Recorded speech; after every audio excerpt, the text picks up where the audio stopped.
flashlight, bubble level, lidar.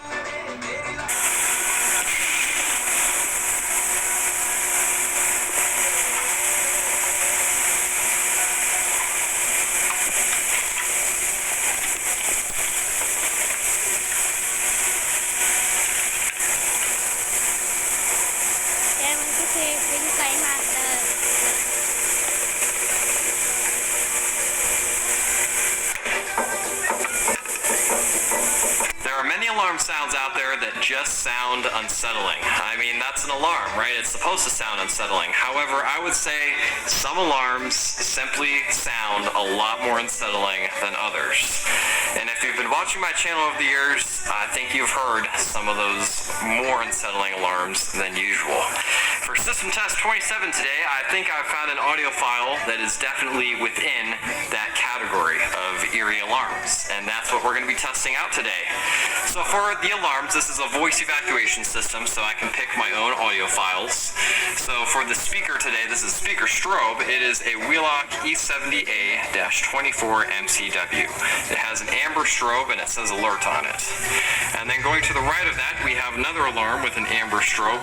It is a Cooper Wheelock LST W3-NA.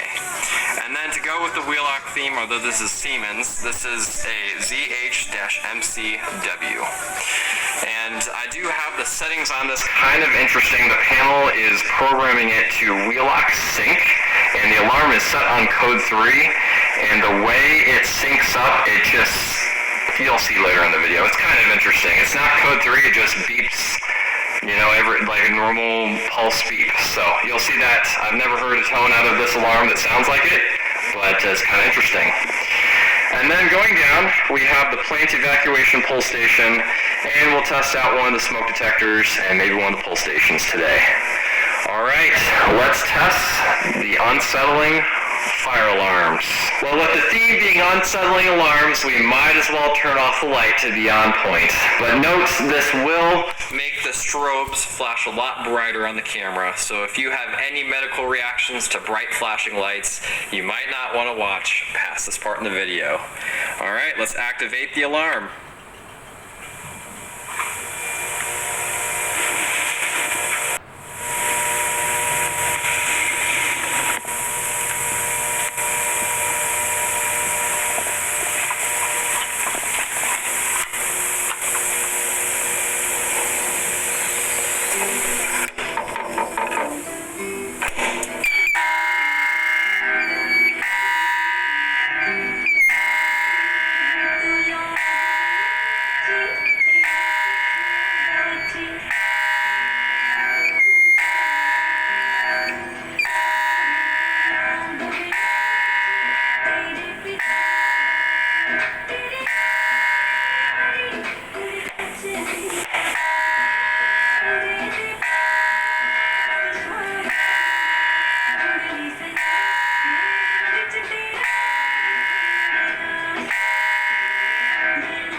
System test with the lights off before, so we might as well keep them off to go with the theme of the video.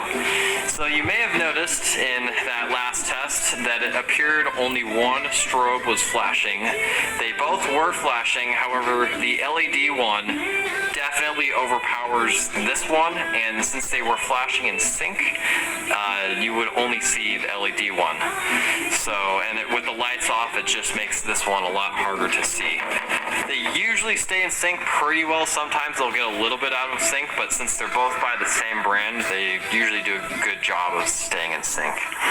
Anyways, let's test out the fire alarm portion. This test will be similar, however, the amber strobes will not flash, and this fire alarm here will also turn on, and that white or clear strobe will be flashing. So more flashing lights to come. Let's go ahead and activate the fire alarm portion of the system. And I think we'll do that by activating this smoke detector here that is also new on the system today. Let's go ahead and activate it. That didn't work, I have to hold it, I guess.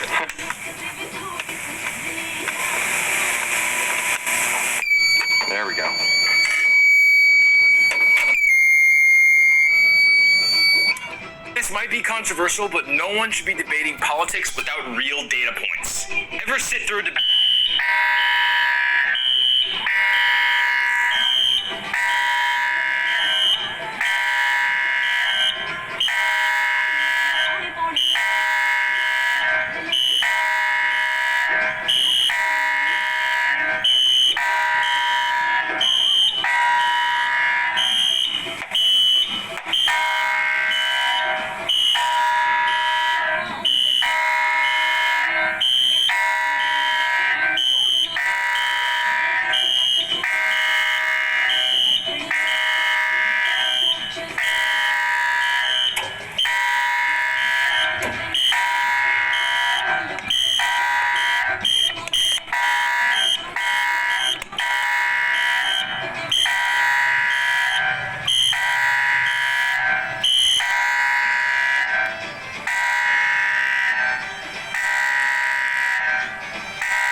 I would say that is pretty eerie.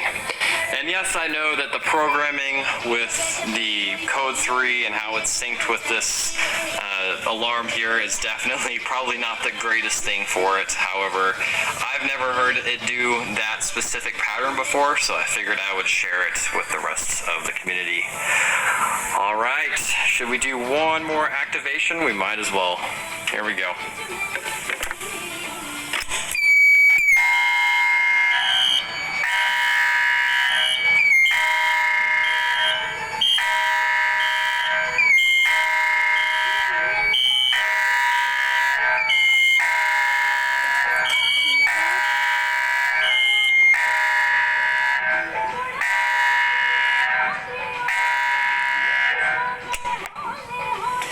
Okay, let's go ahead and reset the pull station.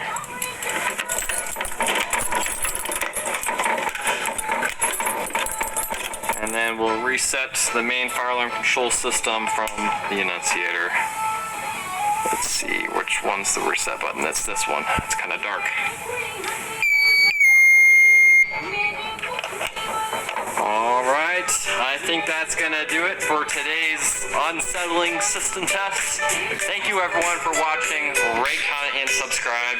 If you found any of this interesting, definitely go check out some of my other videos. And please have a great